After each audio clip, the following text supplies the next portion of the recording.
Hi everyone, welcome back to Stuff When I Sew. My name is Melissa. Today we're gonna go over our half square triangles as our first block. So what you want to do is if you're cutting with yardage, of course you want to take whatever ruler. You'd say you want a 6-inch square, so this would be a 6.5, which allows for that 1/4 inch seam allowance on all sides. Um, so you can use whatever size you'd like. If you're just beginning, I would suggest maybe like the 5-inch charm pack or maybe a 10-inch layer cake. Um, both are good options to get started. So I picked a couple contrasting colors here so you can see it better. So what you're going to do, you're going to take your ones that are light on the back so your marker shows up. And you're going to go ahead and measure it corner or lay your ruler corner to corner. I go a little bit on the left side, just like a hair on the left side of it. So your line is right down the center. So I'm using a number 2 pencil. You can use whatever pencil you have for quilting or pen or marker that washes out or can't be seen. And then you just mark it like this. And then you stack your two up together. Now I put a pin on it on each side. Let me grab those quick. So to sew them, you just want to make sure that they don't slide or shift when you're sewing. So I just put a pin away from where the pressure foot would be on your sewing machine. And what you want to do is you want to go a 1/4 inch over. So if you have your sewing machine and you have your 1/4 inch foot on, you can just aim it and it'll go right there. Also, a lot of the front of the sewing machines, and we'll go over sewing machines on the next video. So you're going to sew a 1/4 inch away from on both sides. So it'll end up looking like this. I don't know if you can see that. The line is down the middle and the stitches are on both sides by a 1/4 inch. Then you're going to lay your ruler with that line that you drew originally. Take your rotary cutter, and I'm not so sure how sharp my blade is, but we're about to find out. Yep, a little bit there. Okay, so it'll end up giving you 2, and these are called half square triangles. And then you want to press. I always press mine towards the darkest side, as many do. You can also finger press if you want. These are on the bias, so do be careful. You don't want to stretch it. So just fold it open and run your finger along there. And then at that point, you can press it with your iron. Don't rock your iron back and forth. Just set your iron on there when it's hot and make sure that the seam gets pressed open. Therefore, when you're going along the sides there, you're not going to have a tucked in seam with it. So that is a half square triangle.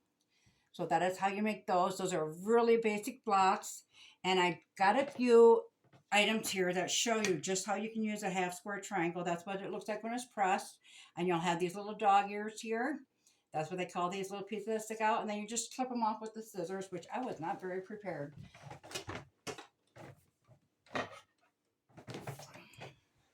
But you just take your scissors and you just clip them off. So when you're done, it will form a perfect square. And then to what they call squaring it up, you just take your block of however big you want it. All I have here in that size approximate is a 4.5. So you can see how it overlaps.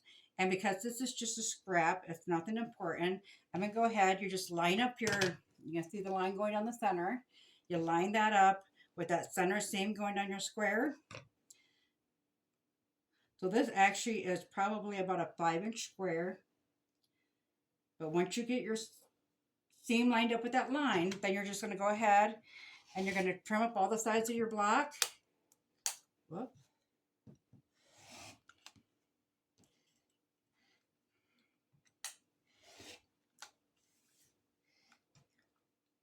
And it looks like how I was talking in that first video about that blue camouflage fabric that frayed everywhere. That's why I'm not too concerned with this block.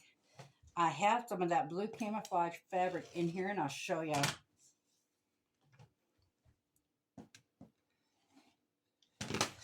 Okay, so when you're done trimming it up, it'll be a perfect 4.5-inch square, which leaves you a 1/4 inch for a 4-inch block around the outside for the seam allowance. But if you look at the fraying on that, on the side, So when you sew a 1/4 inch seam on that, it frays really quickly. So in the first couple of washes, that quilt, that's why it fell apart. That is a thinner fabric. You can see that even according to the fabric that I got with it, which is thin as well, but how much thinner that one is. Okay, so with your 1/4 or half square triangle, you can make many different things. So you can make your hourglass.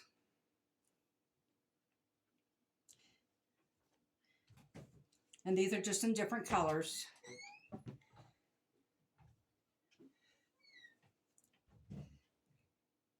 And these are all just leftover pieces from different quilts I've made. So this one here, when you put your half square triangles together, 4 blocks, it forms what they call the windmill pattern.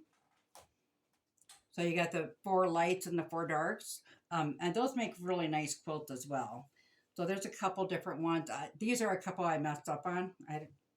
The pattern varied in them, and I messed up on those ones. So I didn't utilize these ones, but they would still make for a nice pillow cover or whatever you'd like to use them for. Maybe a table cover, just a small one. So that is how you get your half square triangles. And then they all also have a 1/4 square triangle, which when marking off your blocks, you'll actually mark off another line. Going the opposite. I hope I do this right here. Another line going the opposite way. And let's see. So if you sew a 1/4 inch around the outside, and then after you get done sewing it, which I did not pre-make one of these, after you get done sewing it around the outside, you actually just cut on these lines and it forms 4 half square triangles in a smaller size. So I'm going to go ahead and take this over to the sewing machine and sew around the outside 4 edges.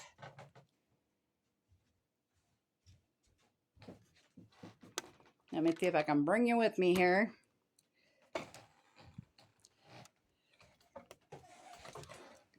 So I still currently have a walking foot on mine. Let's see, get that centered right.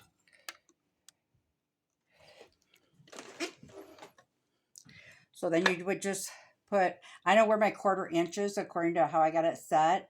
If you've ever seen those little rulers that gauge it, that's the perfect thing to use. I am sewing with a brown thread. For one thing, I had it on there. But for another, it is a contrasting color that shows up for you. Oh.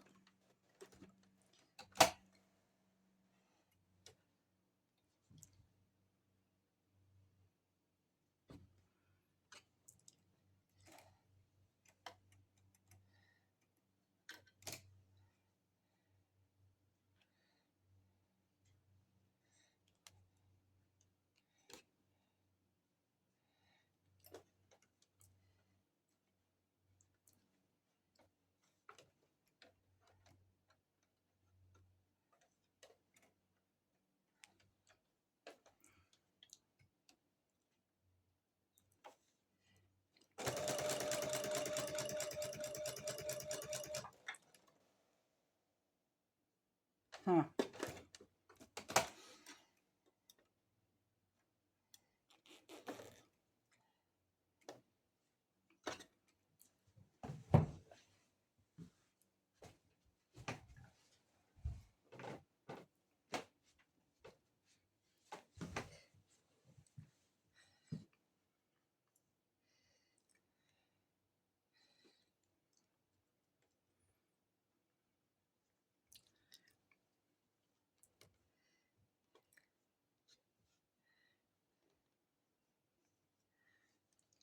Okay, so you're going to go ahead and you're going to put your 1/4 inch foot. I still have a different presser foot on mine, but you're going to go start with your 1/4 inch seam away from the edge, and you're going to sew all the way around with that. I do have a marking here as well on my sewing machine that says with the 1/4 inches.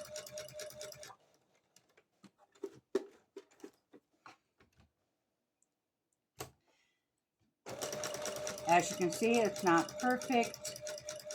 I don't think there is a quilter out there that is perfect. That's like quilt shows exist, you know, to get the, or show quilts are done. to find the most perfect ones. Every stitch has to be correct. Everything has to be correct. I'm not that person.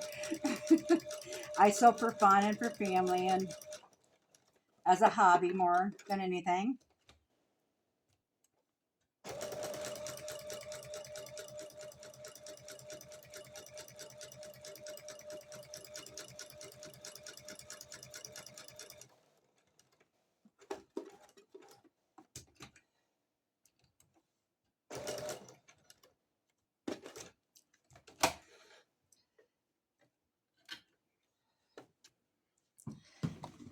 Go back over to the table here.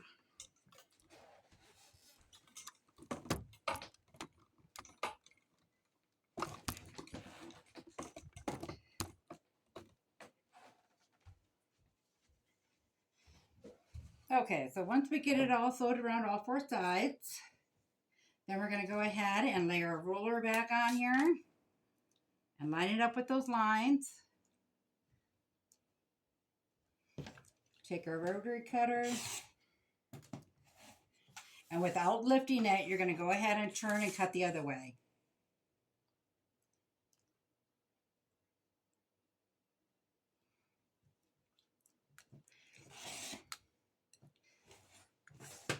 So when you're done, you have 4 pieces, and each one forms another half square triangle. Whoops, and we got some fraying going on there.